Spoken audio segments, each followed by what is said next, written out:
इस सिचुएशन का फ़ायदा इंडिया उठा सकता है और पाकिस्तान इसको सीरियस ले? पाकिस्तान तो सीरियस ले रहा है। भारत का ये हक है कि वो दुनिया को रिप्रेजेंट करे और सबसे लार्जेस्ट 1.4 बिलियन लोग वहाँ पे रहते हैं। दुनिया की सबसे आबादी के हवाले से सबसे बड़ा मुल्क है, तो कोई वजह नहीं है कि भारत को यूएन सिक्योरिटी काउंसिल में परमानेंट जगह न। तो ये बड़ी जायज़ बात है जो कि पाकिस्तान भी करता है और बाकी ममालिक भी। हम ये भी देख रहे हैं कि यूरोप में जो फ्रांस और बरतानिया की मेंबरशिप है उसको भी खतरा लाहक तो हो सकता है अगर ये तब्दीलियां आई। तो अब हमें नहीं मालूम। वजीर आजम मोदी का वो अपने हिसाब से 100% नेशनलिस्ट है। यार मुझे ये बताओ कि इमरान खान हो या फलां हो, यार तुम लोग पाकिस्तान के मामे चाचे तो बने फिरते हो, क्या तुम नेशनल को देखें और इंडिया की इकोनॉमी को देखें? मेरा ख्याल है फखर फोर्थ नहीं वो नहीं मुकाबला नहीं है। तरीके से डॉक्टर जयशंकर ने भारत को डिफेंड करा। दोस्तों ये अपने आप में ये पीएचडी है। पीएचडी किसकी पीएचडी है? ये डिप्लोमेसी की, ये पेट्रियोटिज्म की, ये नेशनलिज्म की। साइज ऑफ इंडिया, इंडिया इतना बड़ा है, हम इतने छोटे हैं, उनकी इतनी बड़ी फौज है, हमारी इतनी छोटी फौज है, हमें ये करना चाहिए। उनकी इकोनॉमी बड़ी है, इकोनॉमिक एसिमेट्री है, सो एंड सो। और वो जारी बात है, इकोनॉमिक एसिमेट्री तो हर रोज बढ़ रही है ना। भारत चाहता है कि यूएन सिक्योरिटी काउंसिल का मेंबर, परमानेंट मेंबर उसको बनाया जाए, क्योंकि वह पांचवी बड़ी इकोनॉमिक पावर है और मुमकिन है कि अगले 2030 तक वो तीसरी बड़ी इकॉनमी बन जाए। तो उनका ख्याल यही है कि अब भारत का ये हक है कि वो दुनिया को रिप्रेजेंट करे और सबसे लार्जेस्ट 1.4 बिलियन लोग वहाँ पे रहते हैं। दुनिया की सबसे आबादी के हवाले से सबसे बड़ा मुल्क है, तो कोई वजह नहीं है कि भारत को यूएन सिक्योरिटी काउंसिल में तो ये बड़ी जायज़ बात है जो कि पाकिस्तान भी करता है और बाकी ममालिक भी। को देखें और इंडिया की इकोनॉमी को देखें। मेरा ख्याल है फखर फोर्थ नहीं वो नहीं मुकाबला नहीं है, लेकिन मेरा ख्याल फोर्थ इकोनॉमी है, फोर्थ लार्जेस्ट इकोनॉमी है ना। यार हम 40th ही हो जाएं 210-12 मुल्क है ना यूएन के। यार आप 40वें नंबर पे आ जाओ यार। अगर इंडिया चौथे नंबर पे चला गया है तो यार चलिए तो आ जाए, बिल्कुल यार 40th पे आ जाओ यार।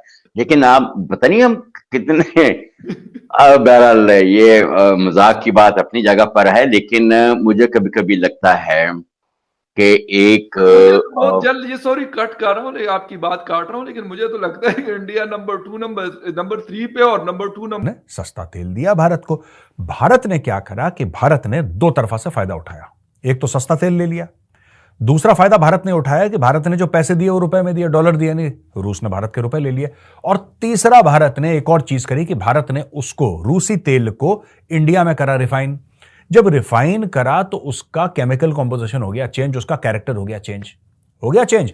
भारत ने उठाया और भेजा यूरोप। पूरा का पूरा रशियन तेल उठा के यहां से पूरा रिफाइन करके भेज दिया वहां पे। उस पे सैंक्शंस नहीं थे, सैंक्शंस थे रूसी तेल पे। लेकिन एक बार भारत ने रिफाइन कर दिया उसको, फिर वो रूसी तेल रहा नहीं। तो for a period of time nearly 1 year India was the top oil supplier to Europe.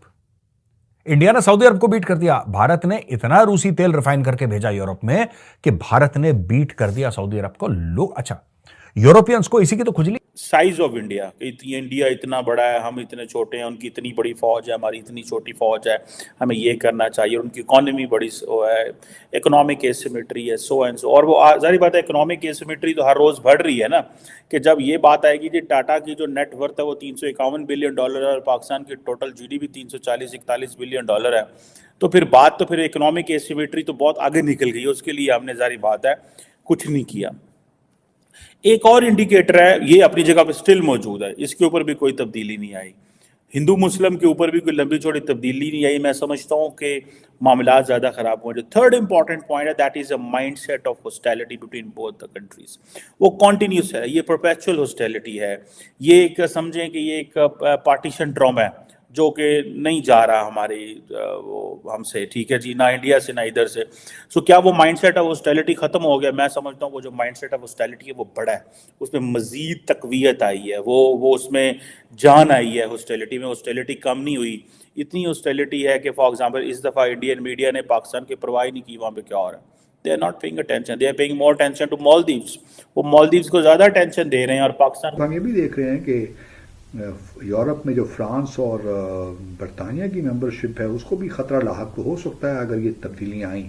तो अब हमें नहीं मालूम, क्योंकि भारत, बरतानिया और फ्रांस की तो पोजीशन इंटरनेशनली बहुत कमज़ोर हुई है, ख़ास तौर पर बरतानिया की। और अगर स्कॉटलैंड भी उनसे अलग हो जाता है तो फिर you never know how things really pan out. तो सवाल यही है कि, और फिर मैं ये कहना भी चाह रहा हूँ कि भारत को सिर्फ चीन के साथ नहीं बल्कि पाकिस्तान के साथ भी ताल्लुकात ठीक करने पड़ रहे हैं। उसके लिए ज़रूरी है कि मकबूजा जो जम्मू और कश्मीर का तनाज़ा चल रहा है वो हल हो, और ये बिल्कुल यूएन सिक्योरिटी काउंसिल की जो रेजोल्यूशंस हैं वो अपनी एक आइडियोलॉजी बेस्ड इंडिया जो अपना जो भी उसका अपना XYZ जो भी उसका नजरिया है वजीर आजम मोदी का, वो अपने हिसाब से 100% नेशनलिस्ट है। यार मुझे ये बताओ कि इमरान खान हो या फलां हो, यार तुम लोग पाकिस्तान के मामे चाचे तो बने फिरते हो, क्या तुम नेशनलिस्ट भी हो? आप किसके एजेंडे पे नारकी फैला रहे हो यार? तब हम वेस्ट से रिक्वेस्ट करते रहे कि हमें भी हथियार बेचो, हमें भी हथियार बेचो, हमें भी हथियार बेचो। लेकिन पश्चिमी देशों ने एक ना सुनी, उनके सर पे चढ़ा था पाकिस्तान का जुनून। वो बात अलग है दोस्तों कि आज की तारीख में पाकिस्तान को ऐसे निकाल के फेंक दिया जैसे दूध से मक्खी निकालते हैं, वो बात अलग है।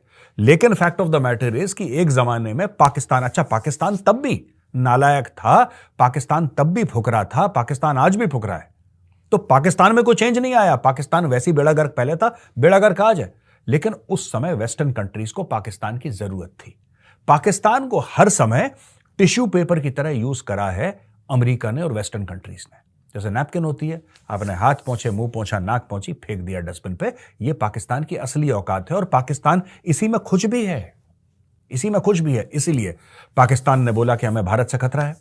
उस समय वेस्ट ने यह नहीं देखा कि इसको खतरा कैसे है, अटैक तो खुद ही कर। भारत समेत दुनिया के कई देशों की लंबी समय से चल रही मांग के बाद भी यूनाइटेड नेशन सिक्योरिटी काउंसिल के सुधारों पर कोई भी कार्रवाई आगे नहीं बढ़ पा रही है। दूसरे विश्व युद्ध के बाद बने संयुक्त राष्ट्र में अब भी 5 परमानेंट मेंबर अमेरिका, चीन, रूस और ब्रिटेन का ही दबदबा बना हुआ है। इतने साल बीत जाने के बाद दुनिया में भारत, जर्मनी, जापान जैसे कई ताकत उभर कर आई है और फ्रांस तथा ब्रिटेन जैसे स्थायी देशों का पतन हुआ है। इन बदली हुई परिस्थितियों के बाद भी भारत की डिमांड को दशकों से अनसुना किया जा रहा है। एक बार फिर से भारत ने यूएन की मंच से ही सभी 5 देशों को जमकर फटकार लगाई है। भारत ने कहा कि 5 स्थायी देश कब तक 188 देशों की सामूहिक इच्छा को इग्नोर करते रहेंगे और इसे निश्चित रूप से बदलना होगा। भारत ने कहा कि सभी देशों को संयुक्त राष्ट्र में समान अवसर मिलना चाहिए। चीन चाहता है कि वो एशिया में अकेला ऐसा देश रहे जो सुरक्षा परिषद का परमानेंट मेंबर हो। इसी वजह से चीन लगातार भारत के प्रयासों को खुद भी और पाकिस्तान समेत अन्य देशों के जरिए रोक रहा है।